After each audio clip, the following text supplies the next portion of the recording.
నమస్తే అమ్మ. నమస్తే అమ్మ. మీ పేరు అండి? స్వప్న. స్వప్న గారు, ఇప్పుడు మనకి కాంగ్రెస్ ప్రభుత్వం వచ్చి 7 నెలలు పూర్తవుతుందండి. ఇప్పటి వరకు మీకు అందిన పాలనలో ఎలా అనిపిస్తుంది?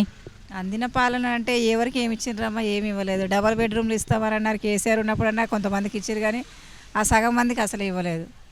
అందులో మేము కూడా ఉన్నాము. మాకైతే ఇక అసలే లేదు. తీసే టైంలో మేము కూడా డబల్ బెడ్రూమ్కి అప్లై చేసాం. మేము రెంట్కే ఉంటాము. మరి ఉచిత కరెంట్ అన్నారు కదా, కరెంట్ అది లేదు. కరెంటు, ఉచిత కరెంటు లేదు. కిరాయిలకి ఇల్లుగలకి ఇస్తామన్నారు, మళ్ళీ తర్వాత కిరాయిలకి ఇస్తామన్నారు, అది కూడా లేదు. అలాగే మళ్ళీ ఇప్పుడు గ్యాస్ కూడా అన్నారు కదా, 500 గ్యాస్ కూడా రావట్లేదు. గ్యాస్ కూడా ఇప్పుడు ముందు ఎట్లాగా మేము తీసుకుంటుండే అంత రేటు పెట్టి, ఇప్పుడు కూడా 1000 రూపాయలకే. ఇది 2500 కూడా 18 సంవత్సరాలు నిండిన వాళ్ళకి అది కూడా అప్లై చేసాము. అది అన్ని 6 పథకాలది అన్నీ అప్లై చేసినా కూడా మీకు ఏ పథకం అనేది కూడా ఏ పథకం రావట్లేదు.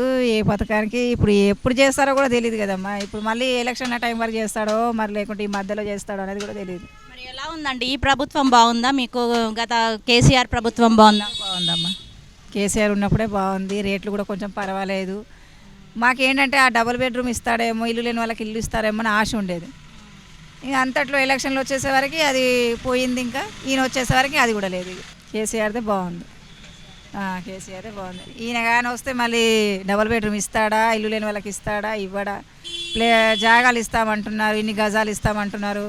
జాగున్న వాళ్ళకి ఏమో 5 లక్షలు ఇస్తామంటున్నారు కట్టుకోవడానికి. మరి ఏమి ఇస్తాడో, ఏం చేస్తాడో ఆయనకి తెలియాలి మరి.